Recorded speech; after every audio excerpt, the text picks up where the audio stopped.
Welcome to the problem-solving set for polyploidy. Problem 1. Whole wheat, Triticum spelta, seems to be a triploid with 27 chromosomes. The common wheat, Triticum aestivium, appears to be a pentaploid in the same series. How many chromosomes does common wheat possess?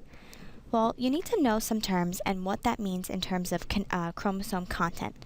So a triploid means that they have 3 complete sets of chromosomes. So you write that as 3n. So it tells you that this whole wheat is 3n, which has 27 chromosomes. So in order to find how many chromosomes the common wheat has, you have to find the haploid number here. So n, you just divide both by 3, n equals 9 chromosomes. So one set equals 9 chromosomes. Now you need to know what a pentaploid is. So the common wheat, it says, is a pentaploid. Pentaploid equals 5n. That's where penta is from. So you have to multiply the number of chromosomes in one set by 5, so you get 45 chromosomes in the common wheat.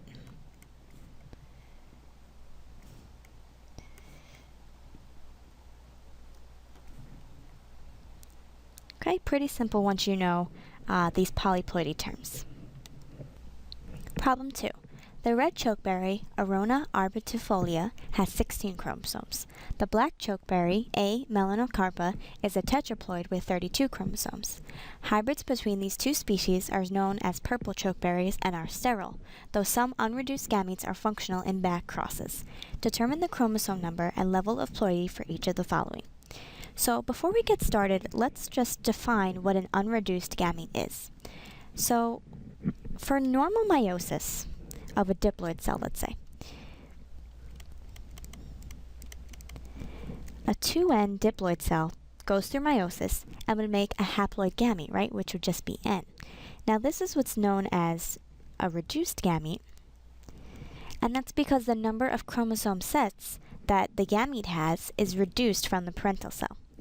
However, unreduced gametes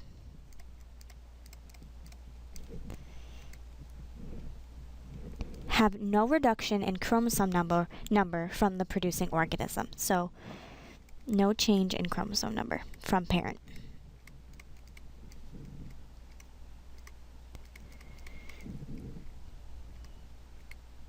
Okay? So for part A, it asks to determine the number of chromosomes and the level of ploidy of a purple chokeberry. So a purple chokeberry is made from a hybridization of a red chokeberry to a black chokeberry. So for those, we're going to go through normal meiosis. So the red chokeberry has 16 chromosomes, and therefore the gamete would have 8 chromosomes. And the black chokeberry has 32 chromosomes, so the gamete will have 16 chromosomes. Now, when you hybridize these two, you would get 8 plus 16, which is 24 chromosomes.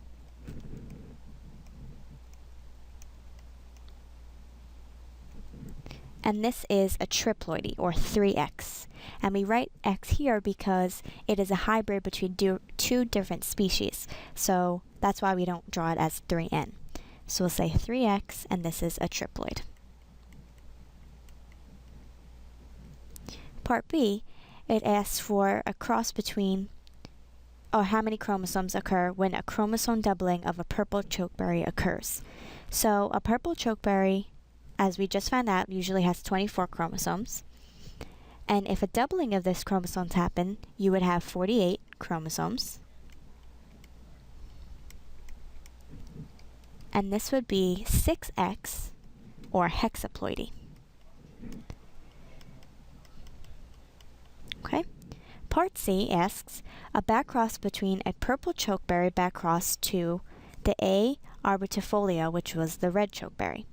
So remember what they said, that purple chokeberries can be functional in backcrosses only when you have unreduced gametes.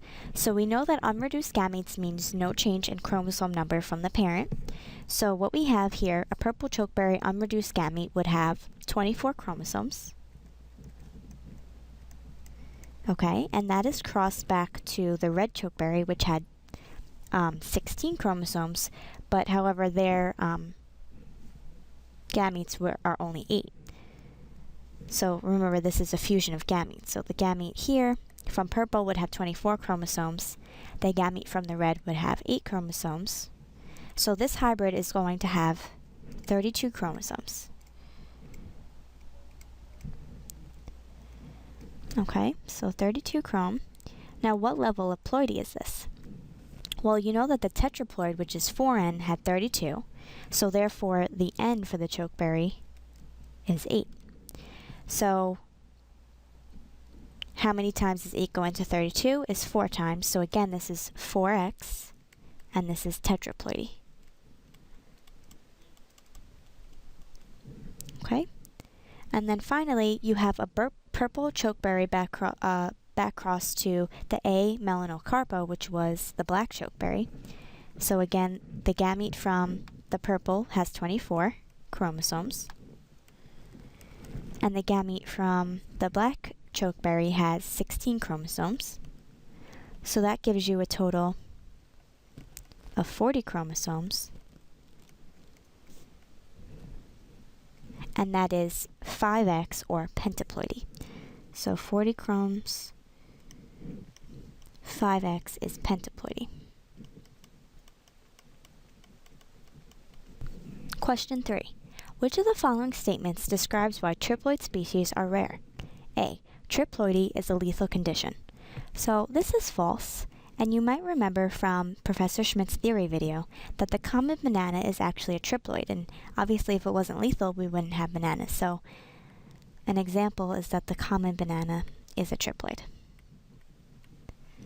Okay? Statement B. Triploids usually mate to form hexaploids. Now this is false because triploids usually reproduce asexually.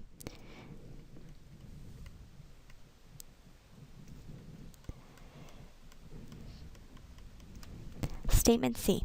Chromosomes in a triploid cannot segregate equally during meiosis. Now this is actually true. So let me explain why.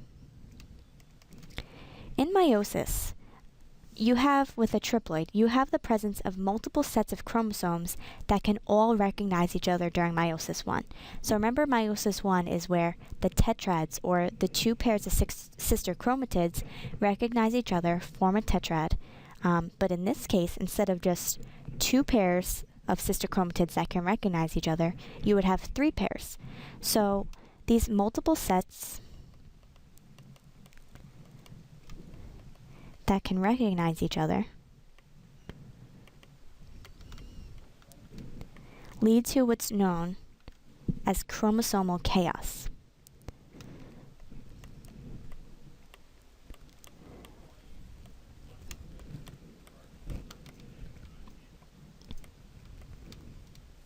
Whoops.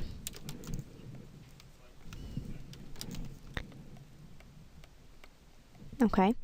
And chromosomal chaos can lead to aneuploid gametes, where there are missing copies of chromosomes, or some chromosomes have actually extra copies of some, but not complete sets.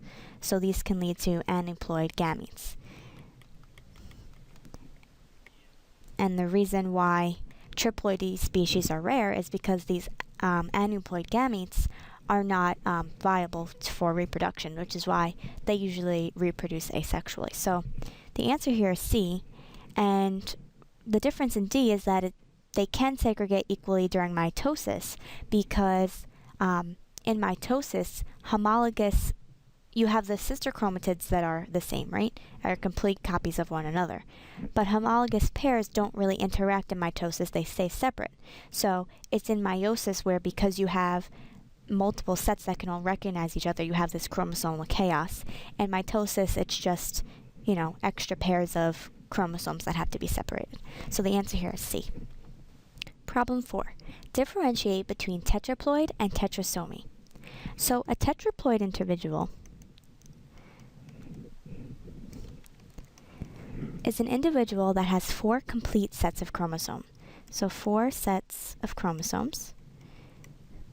And this can be written as either 4N, if, let's say, these 4 sets of chromosomes come from a diploid doubling its chromosome number, or it can be from 4X, would be a hybridization of chromosomes from two different species. Okay, so they have four complete, let me write complete sets of chromosomes. And a tetrasomic, or tetrasomy, the general term for it, is where you have a normal diploid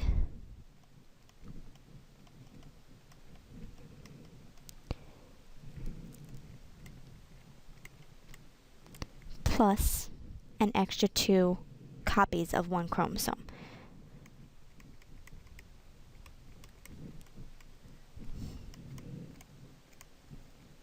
Okay, so this would be written as 2n, which is the normal diploid complement, plus 2. Because as you can see, if you are a diploid organism, let's say normally you have 2 copies of chromosome 1, but if you're a tetrasomic, you would have an extra 2 copies of that chromosome for a total of 4. So this is 4 copies of one specific chromosome, whereas the tetraploid is 4 copies of all chromosomes.